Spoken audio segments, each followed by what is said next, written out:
উজ্জয়িনে পৌঁছে গিয়ে রেস্ট করে আমরা বেরোলাম। আমি, রন্টি, মধুদি ৩ জনে মিলে আমরা বেরিয়েছিলাম। কারণ আমাদের একটু দেরি হয়ে গেছিল রেডি হয়ে বেরোতে। তাই সবাই চলে গেছিল যে যার মতো ঘুরতে। আমরাও নিজেদের মতন ঘুরে বেড়ালাম। একদম মন্দিরের পাশেই ছিল আমাদের হোটেল বিক্রমাদিত্য। ঘুরে কিছু টুকটাক শপিং করে, দেখে, মন্দিরের চারপাশ দিয়ে ঘুরে তারপরে ফিরে এলাম। এসে ডিনারের টাইম হয়ে গেছিল। এত সুন্দর করে ওখানে সব সাজানো থাকতো, সব কাঁসারের থালা, বাটি, গ্লাসে জল দেওয়া হতো। ভীষণ সুন্দর। দারুণ, দারুণ ডিনার ছিল সেদিনকে। খুব ভালো ছিল খাবার। আমার আজকাল কেমন জানি না ননভেজের থেকে ভেজ খেতেই বেশি ভালো লাগে। হতে পারে এত ননভেজ রান্না করি রেগুলার নিজের বাড়ির জন্য, অর্ডারের জন্য, সেইসবের জন্য হতে পারে আমার ননভেজ খাওয়াটা মনে হচ্ছে ছেড়ে দিতেই হবে। আর কোনো আমি টেস্ট পাই না। আমার তো পুরো শীতকালই গেল বেগুন ভাজা আর রুটি খেয়ে। সবাই মিলে একসঙ্গে বসে ডিনার করা, এটার একটা ভীষণ মজা আছে। এটা একটা অদ্ভুত আনন্দ আছে। আবার কবে আমরা সবাই একসঙ্গে ডিনার করব আমরা জানি না। কিন্তু এই যে ডিনার করছি সবাই মিলে, এই ওর টেবিলে গিয়ে বসে আড্ডা মারছি। তারপরে রন্টি, শুক্লা, মধুদি সবাই রয়েছে। এটা কত মজা না বলো? আমার কাছে তো এই ছোট, ছোট মজাগুলো জানো তো প্রাইসলেস। আমার মনে হয় এই যে বন্ধুদের সঙ্গে বেরোচ্ছি, ঘুরছি, যখন বাবার সঙ্গে ঘুরতাম, যখন বরের সাথে ঘুরতাম সেগুলো একটা অন্য মজা। যখন বন্ধুদের সাথে বেরোই তখন অন্য মজা। আর মিস্টেকের যখন বেরোই তখন তো আমাকে কিছু ভাবতেই হয় না।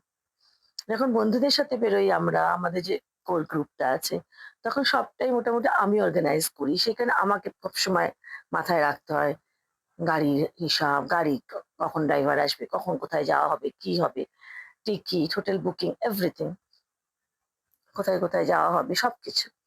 কিন্তু মিস্টেকের সঙ্গে বেড়াতে গেলে এই জিনিসটা হয় না। এটা বাবার সাথেও হতো। পুরোটা কমপ্লিটলি ছেড়ে দেওয়া যায়। নীলাঞ্জন আমাদের সঙ্গে যোগা করে, নীলাঞ্জনের মা আন্টি। আন্টিকে আমি দিদি বলেছিলাম, বলেছে না দিদি চলবে না। সবাই এখানে আমাকে মাসি বলে। পরের দিন সকাল আমাদের কাল ভৈরব যাওয়া, নীল শাড়ি পরা। এসব আগে থেকে আমাদের প্ল্যান ছিল।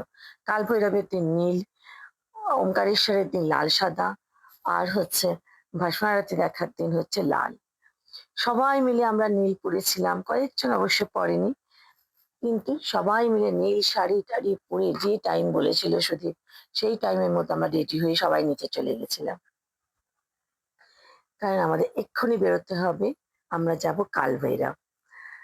চট করে সবাই মিলে ব্রেকফাস্ট করি আমরা বেরিয়ে পড়েছিলাম। সেই বাসগুলোতে উঠে পড়লাম। বাসে ওঠার পর শুরু হলো আমাদের ছবি তোলা। ৩ টে বাস ছিল আমাদের সাথে। সবাই মোটামুটি আমরা দেখো কি সুন্দর লাগছে। ছেলেরাও সব নীল পড়েছিল। ছেলেরাও সব লাল পড়েছিল। সবাই না হলেও মোস্ট অফ দ্য। তারপর দেখো এই আমরা পৌঁছে গেছি। এই যে মন্দিরটায় যাচ্ছি, এই মন্দিরে নাকি যা চাইবে তুমি যা বলবে সেটাই নাকি তোমার সব মনস্কামনা পূর্ণ হয়। বুঝতেই পারছো আমাদের তো অনেক কিছু বলার, অনেক কিছু। আমি যখন ঠাকুরকে বলি না, আমি শেষই হয় না, বলতেই থাকি। আমাকে অফিসে বলে তুমি যখন প্রণাম করো মোটামুটি ০.৫ ঘন্টা ধরে প্রণাম করো। কি বলো তুমি প্রতিদিন এত? কি জানি ঠাকুরের সঙ্গে যখন কথা বলি তার কোনো শেষ হয় না। কোথা দিয়ে সময় চলে যায় সেটাও বুঝতে পারি না। আমি যে শাড়িটা পরেছিলাম এটা রিকের বানানো শাড়ি। এটা গামছা and ওর হ্যান্ড টাই অ্যান্ড ডাই এর প্যাচ ওয়ার্ক। খুব সুন্দর দেখতে শাড়িটা। সব শাড়িগুলোর থেকে একটু আলাদা ছিল আমার শাড়ি। এবার আমি রিকের শাড়িই পরেছিলাম। ওমকারেশ্বরের দিনেও আমি একটা গামছার শাড়ি পরেছিলাম জুট অ্যান্ড গামছা দিয়ে। সবাই খুব প্রশংসা করেছে এই শাড়িটার। এই শাড়িটাও সবাই খুব প্রশংসা করেছে। উম আমার খুব ভালো লাগে কটন শাড়ি এবং আমাদের গামছার কাজ, hand tie and dye, batik আমার খুব পছন্দ। দেখো সবাই মন্দিরে এগুলোর একটা ভীষণ মজা। সামনে যাকেই পাচ্ছি তার সঙ্গে ছবি তুলে নিচ্ছি, ভিডিও করে নিচ্ছি। দারুণ